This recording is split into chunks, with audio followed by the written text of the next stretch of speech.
guys, so today I'm doing a book review and I'm going to be doing it for this book here called Mistress of All Evil, and I do apologize for not having the actual physical book. I did borrow it from the library and I didn't feel like I wanted to take it back just to do a review.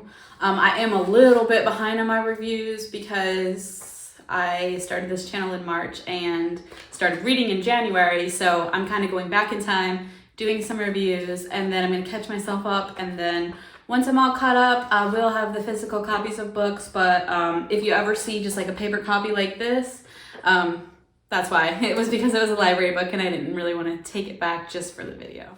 So without further ado, I am going to put this down for the rest of the time, but you have seen the cover. It is pretty cool.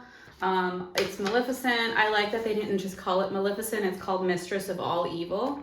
And I'm going to go ahead and just put this book up on the screen for you so you can see it somewhere over here probably. And then I'm just going to give you my review on it, my honest thoughts and opinion. So I was really excited to read the Disney villain series, and I actually didn't start with this one, but I started with the Cruella's book, which is number 7. This one is book number 4, and I at first didn't even realize this was a series, and that's why I didn't start it off with book 1. Actually, the reason that I found out it was a series was because of Goodreads, and I only had just started doing that in January, and I had read my first villains book in December, so I honestly didn't even find out it was a series until January when I got on Goodreads and put my books on there, and then I was like, oh my goodness, there's more of these. So I went ahead and just ordered what my library had, which the first one that happened to come in was Mistress of All Evil, which is book number 4 anyway. So I had already read number 7, which was really, really good. I now realize that had I read number 7 in order, it would have made a lot more sense. So I do suggest reading this whole series in order. I read it like so mixed up and weird, which is kind of throwing off my mind a little bit because I really like to read series in order. But either way, enough with all that. Either way, this is how I read it, and to be honest, like now I kind of looking back think it was kind of cool because as I read through, I started with 4 and then I actually read through the rest, and then I went back to 1, 2, and 3 afterward, and as I went back to 1, 2, and 3, I kind of started filling in the blanks of the other ones, which was kind of cool to do it that way. I've never read a series like that, so first time doing that.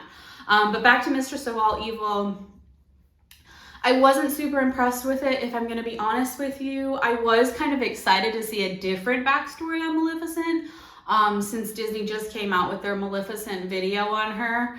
I was kind of excited to see what they might do with her in this book, which she did get a different backstory. I was happy with the backstory that we got, like don't get me wrong here. I did only rate it 3 stars, and that's just because there simply was not enough of Maleficent in this book. There's these 3 characters called the Odd Sisters, and they take up a lot of these villains' books. And I mean, it's cool that the author added these characters in, but I think she added too much of them in throughout all the books, to be quite honest. I could have done with a lot less of them throughout all the books.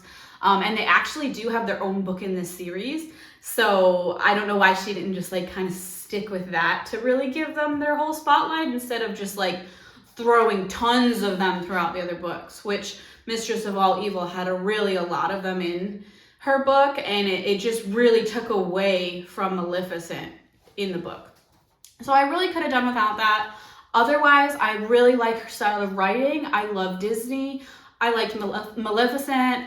I liked the story. I'm not going to give away too much because I don't want this to be a spoiler review. But I mean, I would suggest giving it a read if you are going to read the series. I would definitely read it because it was worth reading. But just for me, it definitely fell flat, and there was so much more that should have been in this book that just wasn't. So yeah, look forward to my other Disney villain reviews because I am going to review the whole entire series. I'm going to do it out of order like how I read it, so you will get it like that. But I think that's kind of cool. It's kind of a different way to do it. Check out my Instagram because I also left a review and some cool pictures on there of this, and give this video a thumbs up and make sure you hit that subscribe button. Bye!